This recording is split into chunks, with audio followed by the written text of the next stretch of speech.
In this video, we'll go over 20 true or false statements based around Warcraft loot and gear. There'll be 3 stages of difficulty. The first 5 questions will be easy, the next 10 questions will be of medium difficulty, and the last 5 will be hard.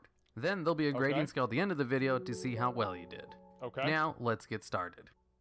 The Proto-Drake, which drops from Scotty the Ruthless in the Wrath of the Lich King dungeon, Utgard Pinnacle, is blue in color. It also only drops on heroic.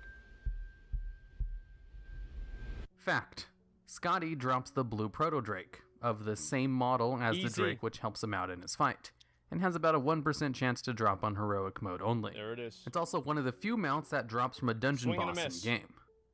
Tabards, which grant reputation while worn, did not exist in the game until Wrath of the Lich King. True. Fact. The very first rep tabards were added to the game with Wrath of the Lich King, which allowed you to put on a tabard for a specific faction and then just run dungeons in order to get reputation for that faction. The name of the mount you can obtain from killing the Lich King is called Invisible. That's because whenever you see it, you turn 360 degrees around and walk away. Crap. It's actually known as Invincible, but is commonly memed in the WoW community for being invisible because the two words sound similar. This item can only be obtained by 1 player per server and was needed to open the gates of Ahn'Qiraj. This item was known as the Scepter of the Golden Sands. That's double crap because you can obtain it with multiple people. Crap. It was actually known as the Scepter of the Shifting multiple Sands. people can get it. The Phoenix Mount, Ashes of Alar, can simply be obtained by killing the Phoenix boss in Tempest Keep, Alar. Nope. That's a nope. Crap. The mount drops from Kalthas, the last boss in Tempest Keep. Killing the Phoenix boss, or the first boss in the instance, does not have a chance at dropping the Phoenix Mount, Ashes of Alar, despite the boss looking like the Phoenix Mount. And now we'll move on to the more medium level difficulty questions. Okay. First up, there exists a potion in the game called Zanzil's Slow Poison, which has an effect to instantly kill your player 1 week after using it. Well, it doesn't instantly kill, it does damage. It does a large amount of damage, which effectively instantly kills. So, you know, I don't know if that's like really a good... Fact. Drinking the potion will give you a 7-day debuff, which will inflict 50 million damage to your character once it expires. The vendor Harris Pilton is known for selling a gigantic bag. This bag is currently the largest bag available in the game. It was in Burning Crusade, but it's not anymore. It was a 22 slot bag, I believe. It's not anymore. Crap. While the vendor does sell a bag called the Gigantic Bag, it's only a 22 slot bag, which is actually pretty small by today's standards. Sure is. As you can craft a 30 slot bag pretty cheaply. In addition to being one of the few usable mounts at level 1, the Heirloom Motorcycle mount also has the unique distinction where you cannot be dismounted from a daze while riding it. Very true.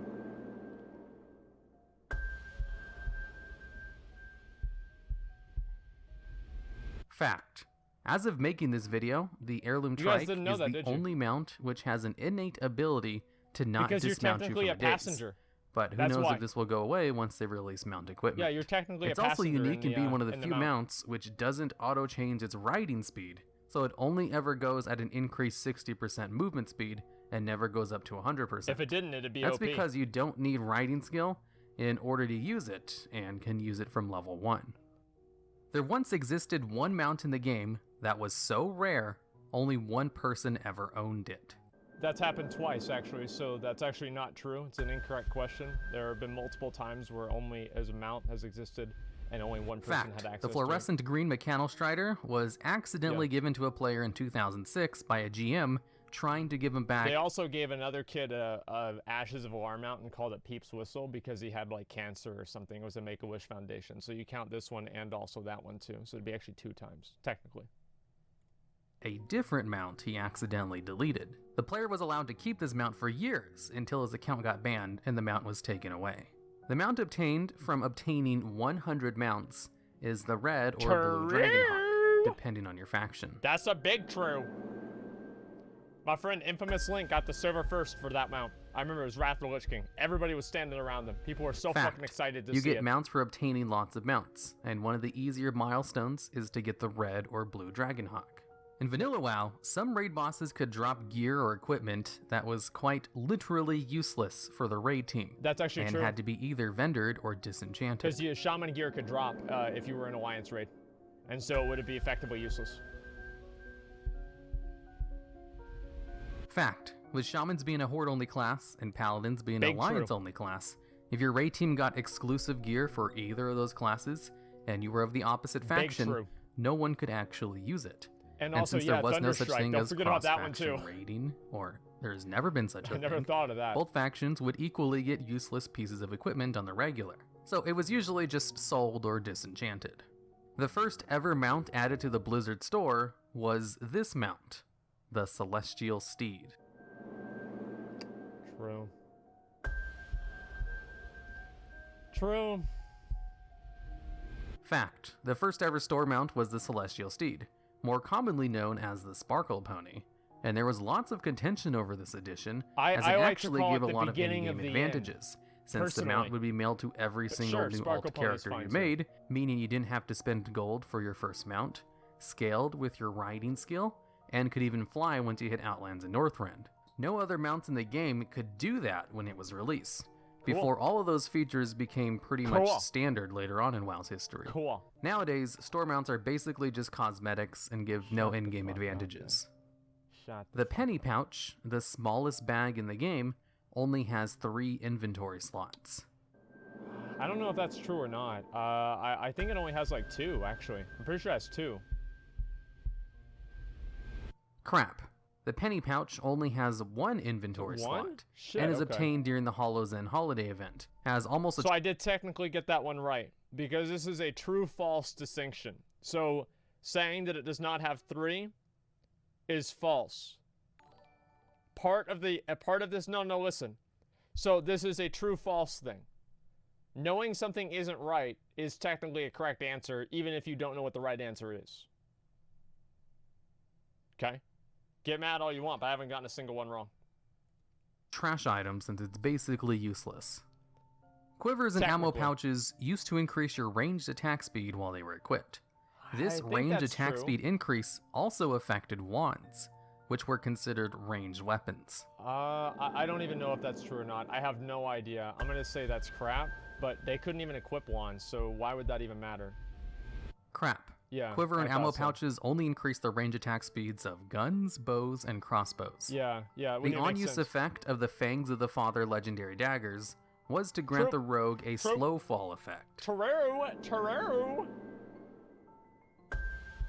That's a true. Fact. Easy. The class, which takes reduced fall damage, that quest line was got a fucking slow amazing. fall effect I love put on that their quest legendary weapon, which allowed them to sprout dragon-like wings.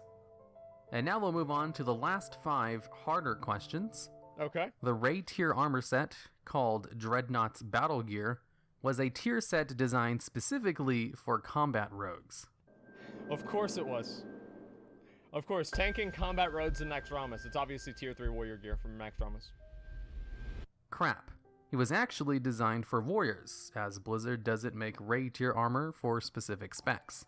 Obviously. They only do whole classes, or used to anyway. That was an easy one. Drinking a Noggin Fogger elixir has a chance to produce a random effect when you drink it. Now, here is the fact or crap statement. The following 3 effects are possible outcomes when drinking the Noggin Fogger elixir. Your character will transform into a skeleton, your character will breathe fire, or your character will gain the slow fall effect. Like, I don't think you can breathe fire. I think that's Dragon Breath Chili. Yeah. Crap. Your character does have a chance to have one of the 3 random effects, except one of the random effects is not to breathe fire. Yeah, it's Dragon Breath Chili. It is instead for your character to turn tiny.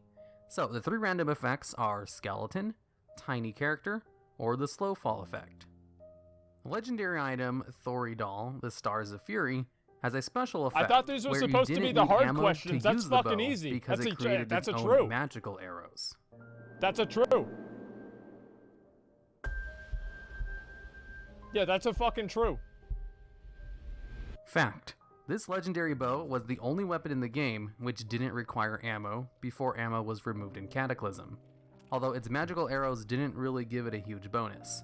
It was more of a legendary item with a pretty neat convenience instead.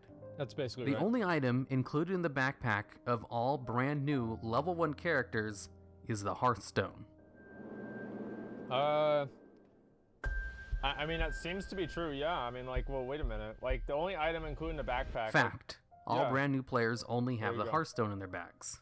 They used to also There you have go. food and drinks in their bags, but I think those were removed from the starting characters' bags in either Mist of Pandaria or Warlords of Draenor. Yeah, nowadays they don't Gem have slots used to have a color associated to them in order Yeah. to obtain a bonus. that. True. Some gems could count as multiple colors. Now, here is the Yes. question. Green gems used to provide bonuses for both red and blue slots. Wrong. Wrong. Wrong. Green was yellow and blue, I think. Crap. Green Yep. gems provided bonuses for yellow and blue slots. The gems which provided multiple colors had colors which were a combination of red, blue, and yellow main color slots. So, mixing yellow and blue creates the color green. in I real never life. so So understood a that. green gem could be used as either a I don't know how. I really don't know how green happens. I've never understood green. Like I get orange. Orange makes sense. Like purple makes sense, kind of. But like green, that shit makes me want to believe in God. That's how much it doesn't make sense to me. yellow or blue gem slot in order to fulfill that pieces of equipment sockets bonus, whereas purple gems were used for red and blue slots. Alright, and that's the end of the quiz. I'll have a grading scale on screen to see how well you did. If you managed to get all 5 hard questions correct, go ahead and give yourself 1 bonus point. So, if you got 18 or more questions correct, you are You know a what I elite got? expert. Or if you got 11 or 21. less, then you are not. I got Now, 21, a big part of boys. the reason I make these videos is to 21. watch WoW streamers play them on their streams. So if you're one of those people watching this video, go ahead and tell your chat to subscribe to this channel, as that's probably the best way to support these videos to make sure more of them get made. Smart guy. Smart guy. All right, I'll link his chat. I'll link his channel. What a smart guy. There you go. Give him a fucking sub right there.